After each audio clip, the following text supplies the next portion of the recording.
Let me thank my colleague for yielding, and let me thank all of my colleagues who've worked to put this bill together. Today I rise, and the House rises, to support and defend our Constitution. We do not take this action lightly, but simply there is no alternative. This is not a dispute between the parties or even between the branches of our government. This executive overreach is an affront to the rule of law and to the Constitution itself. I appreciate all the efforts of those working to fix our broken immigration system, especially since I'm one of them. What we're dealing with is a president who has ignored the people, has ignored the Constitution, and even his own past statements. In fact, on at least 22 occasions, he said he did not have the authority to do what he has done. Before he became president, on March 31st, 2008, the president said, and I quote, "I take the Constitution very seriously. The biggest problems that we're facing right now have to do with the president trying to not go through Congress at all. And that's what I intend to reverse when I'm president." On May 19th, 2008, the president said, and I quote, "I believe in the Constitution and I will obey the Constitution of the United States."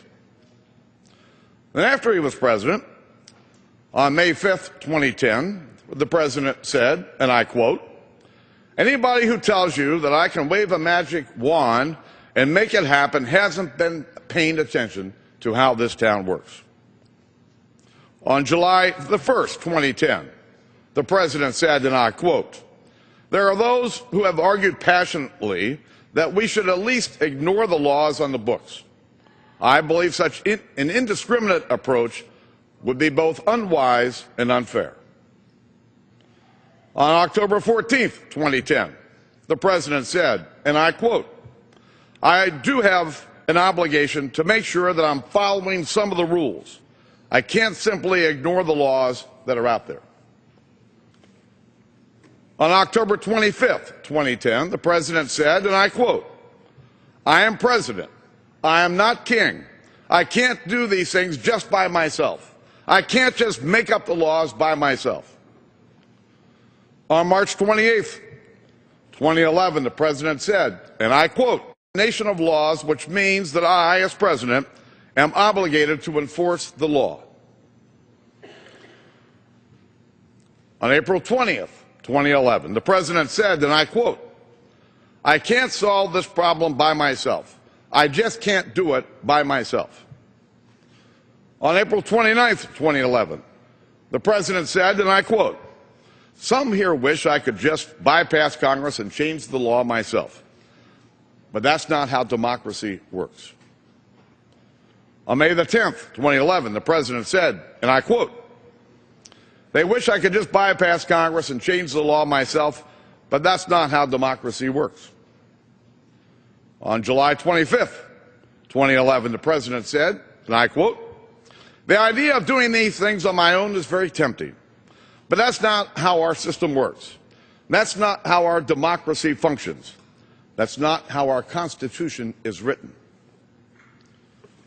On September 28th, 2011, the president said, and I quote, "We live in a democracy. You have to pass bills through the legislature, then I can sign them." On September 20th, 2012, the president said, and I quote, "What I've always said is that as head of the executive branch, there's a limit to what I can do." On October 16th, 2012, the president said, and I quote, "We're a nation of laws, and I've done everything I can on my own." On January 30th, 2013, the president said, and I quote, "I am not a king. I'm head of the executive branch. I'm required to follow the law." On January 30th, 2013, the president also said, and I quote, "I'm not a king. You know, my job as head of the executive branch is ultimately to carry out the law." On February 14th, 2013, the president said, and I quote, "The problem is that I'm the president of the United States. I'm not the emperor of the United States."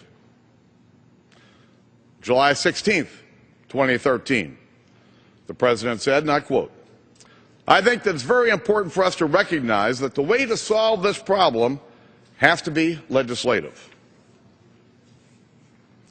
On September 17th, 2013, the president said, and I quote, "My job in the executive branch is supposed to be to carry out the laws that are passed. But if we start broadening that, then essentially I would be ignoring the law." On November 25th, 2013, the president said, and I quote, "The easy way out is to try to yell and pretend I can do something by violating our laws. That's not our tradition." On March the 6th, 2014, the president said, and I quote, "I cannot ignore those laws any more than I could ignore any other of the laws on our books." And on August the 6th, 2014, the president said, and I quote, "I am bound by the Constitution. I am bound by the separation of powers." To think that the President of the United States actually studied constitutional law is one thing. He didn't just teach or learn constitutional law, he taught it as well. But now his actions suggest that he's forgotten what these words even mean. Enough is enough. By their votes last November, the people made clear that they wanted more accountability from this president. And by our votes here today, we will heed their will, and we will keep our oath to protect and defend the Constitution of the United States of America.